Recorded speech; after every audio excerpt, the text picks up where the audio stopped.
ঝটপট পায়েসের রেসিপিটা যে কত সুন্দর হয়েছে আজকে, না খেলে আপনারা বুঝতেই পারবেন না, দেখলেই খেতে মন চাইবে।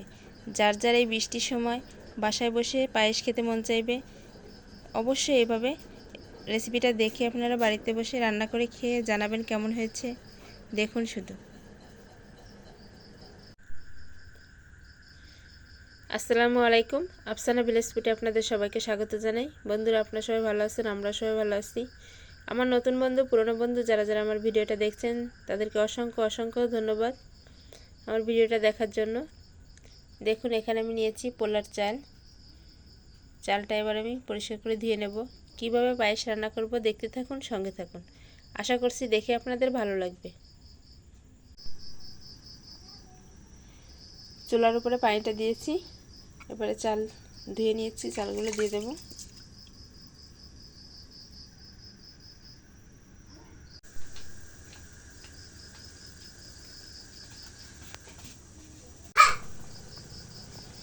দেখুন চালটা কত সুন্দরভাবে ফুটছে, খুব ভালো লাগছে আমার কাছে দেখতে।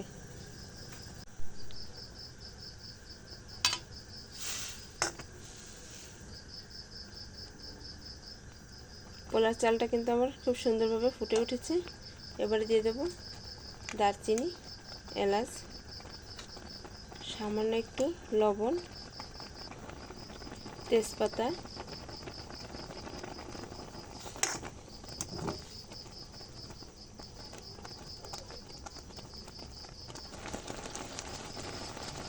এবারে দিয়ে দেব গরুর দুধ আমি জাল দিয়ে রেখেছিলাম, 1 কেজির মতো দুধ দিয়ে দেব।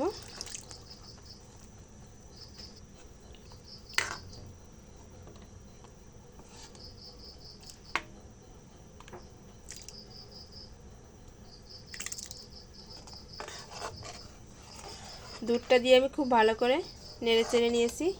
এবারে দিয়ে দেব পরিমাণ মতো চিনি।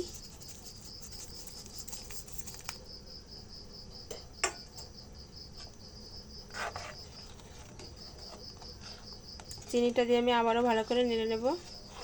এবার কিন্তু অনবরত নাড়তে হবে, চিনি দেওয়ার পরে নিচে লেগে যেতে পারে।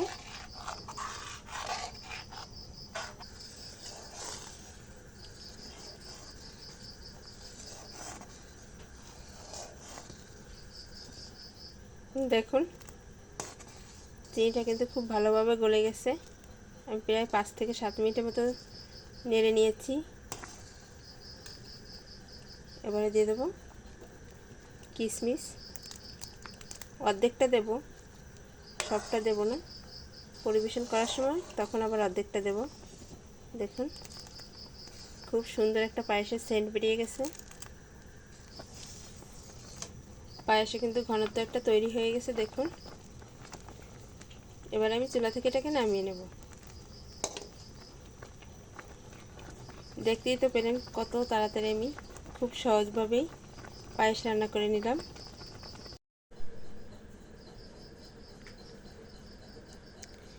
দেখুন বন্ধুরা, পায়েসটা আমি ঢেলে নিয়েছি।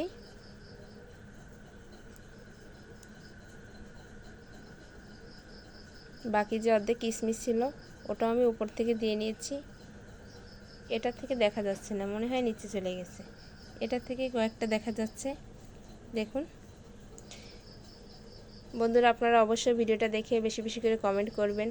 আপনাদের কমেন্ট পড়তে আমার খুব ভালো লাগে। মাত্র কয়েকজন কমেন্ট করছেন, হাতে গোনা। যে যে ভিডিও দেখবেন অবশ্যই কমেন্ট করে জানাবেন, তাহলে বেশি বেশি কমেন্ট করবেন, পড়তে আমার ভালো লাগবে। সুন্দর সুন্দর কমেন্ট করেন আপু আপনারা। আপনাদের সুন্দর সুন্দর কমেন্টগুলো আমি উত্তর দেওয়ার চেষ্টাও করব। কমেন্ট করেছেন মুরাদ আহমেদ, আমার জন্য রাইখে দিও, আমি বুধবারে আসতেছি, আমার নাম মাইশা, আমার নাম ভিডিওতে নিও। হ্যাঁ গো মা, আমি তোমার নামটা নিয়ে নিলাম। মুরাদ আহমেদ যেহেতু মাইশার আইডি না, বুঝতেই পেরেছি হয়তো তার ছেলে বা মেয়ে হবেন। ছেলে তো হবেনই না, মেয়েই হবেন। খুব ভালো লাগলো কমেন্টটা পড়ে। আমাদের বাড়ি আসো, তাহলে আমি তোমাকে তিলের নাড়ুটা বানিয়ে খাওয়াবো। গতকালকের কমেন্টে অনেক সুন্দর সুন্দর কমেন্ট করেছেন আপনারা ভিডিওটাতে। এমডি নাইম ইসলাম লিখেছেন, আমার প্রিয় নাড়ুগুলোর মধ্যে একটি দেখেই খেতে মন চাইছে। হ্যাঁ, অবশ্যই খেতে মন চাইবে। যদি পারেন আপনারা বাসায় বসে এভাবে নাড়ু বানিয়ে খেয়ে বলবেন কেমন হয়েছে। আরও বেশি বেশি কমেন্ট করবেন। আর একটা আপুও কমেন্ট করেছেন, সাউদিয়া আক্তার তুলি, আমি আগামীকাল বানাবো। ঠিক আছে আপু, অবশ্যই ভিডিওটা দেখে বানিয়ে খেয়ে বলবেন।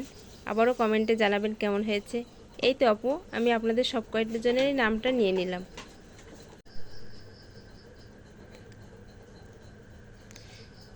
আমার পায়েসের ভিডিওটা যদি আপনাদের কাছে ভালো লাগে থাকে অবশ্যই বেশি বেশি লাইক করবেন, বন্ধুদের সঙ্গে শেয়ার করবেন, চ্যানেলটি সাবস্ক্রাইব করে আমার পাশেই থাকবেন। প্লিজ বন্ধুরা, আপনাদের সাপোর্টে আমি এগিয়ে যেতে পারি। আল্লাহ হাফেজ।